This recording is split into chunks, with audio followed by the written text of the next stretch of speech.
Happy Friday and welcome to Feel Good Friday, your weekly dose of positivity right here on the Forever Ready Facebook and YouTube channels. Today is Friday, June 19th, also known as Juneteenth, if you have been living under a rock and you don't know that. What is Juneteenth, you ask? Well, I'm about to show you a video that explains the history of this day. But before I do that, I just wanted to touch briefly on the fact that I had no idea what Juneteenth was until I moved down to the Mid-South about almost 8 years ago. Geez, we've been here almost 8 years. And I was covering an event. It was a Juneteenth event. It was a huge, big block party in Memphis. And that's where I learned for the first time in my life. I was 27 years old. It was the first time in my life that I learned the history of what Juneteenth means.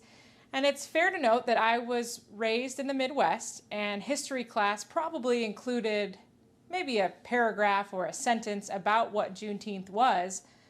But we did learn about the Emancipation Proclamation, and it turns out there was so much more happening in the South, as is usual. And this date is important, and this year it's getting a specific microscope due to what's happening in our country.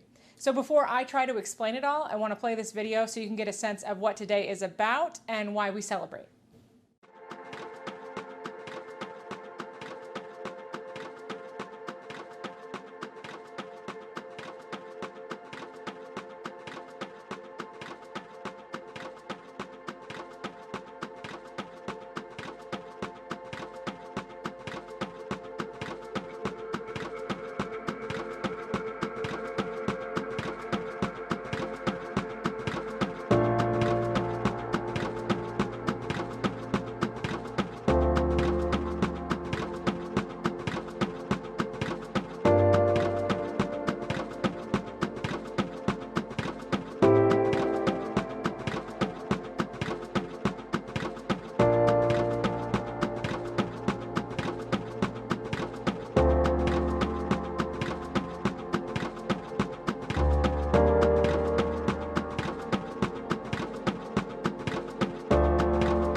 Hopefully that helped give you a sense of the history behind Juneteenth and why it is so special and important to celebrate.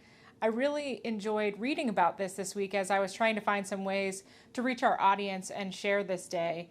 And I agree very much with that last statement about resilience in a time that feels so hopeless. There's a lot of parallels to what was happening then and what's happening today, which is also kind of sad.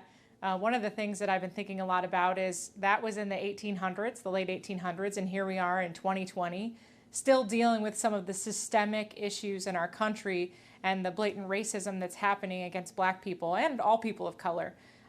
We have a lot of work to do, but educating ourselves and doing things like celebrating alongside our friends today is important and certainly part of the solution to moving forward and making change. Of course, one of the things that we do here that's very important to us is tell stories about injustices, tell stories that have a positive impact and inspire people to act. And it's very fitting that today we also share a story with you. If you follow our Facebook page, you've already seen this story, but that's okay. It's a story out of our Chicago team. This week, if you've been following along on the news in the last, well, really, everybody. If you've been living under a rock, then don't keep listening. But if you've been following the news the last couple of weeks and months, there's been a lot of turmoil across the country. And a particular neighborhood in Chicago really needed some help and some cleanup after some of the riots, and the community came together this week, and our team was there at West Garfield Park, excuse me. They were there with, in conjunction with the organizers at Chicago Cares and some of the other folks from the Institute for Nonviolence in Chicago. And what's really cool about this piece, Charlie and Allison were there, and they talked to some of the volunteers and organizers, and it was really neat to see in just a couple of hours how quickly people were able to help clean up, volunteers were able to help clean up that part of the neighborhood, but also the message that it sent to folks. You can take a lot more pride in something when it looks nice, right? And cleaning up and saying, we support you and we're here for you and we want to hear from you is really important. So take a listen as we end today.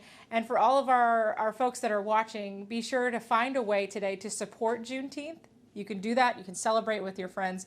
You can support Black-owned businesses. In Memphis, there is a Juneteenth shopping day put on by Cynthia Daniels & Co. And in Chicago, there is a group of Black-owned restaurants that are running a special today for $6.19. You can check that out also. Just Google what's happening in your area. Get involved in whatever capacity, maybe make a donation to a Black-run nonprofit that's making a difference in their community. And I'll end with that and take a look at this story from our Chicago folks and see how you can make a difference today. Have a great weekend. You know, maybe somebody else will take this to another block. When they clean up on that block, let's clean our block up. Maybe it's contagious.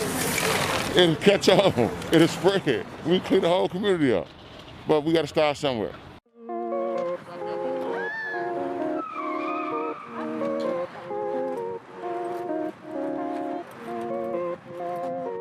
My name is Carl Bullock. I went to Institute for Nonviolence for West Garfield. We got a bunch of volunteers to come out and help us clean up the community and show these guys what it should be looking like as opposed to what it is looking like. My name is De'Ara Fleming, and I am Senior Coordinator on the Volunteer Engagement Team for Chicago Cares. We're partnering with the Institute for Nonviolence Chicago. They called us for action, and we called our volunteers to step up. This community is low income. It has a lack of resources here. It's a bowl of soup right now. So you got domestic violence, interpersonal violence, the pandemic, rioting, protesting, all that has affected this community.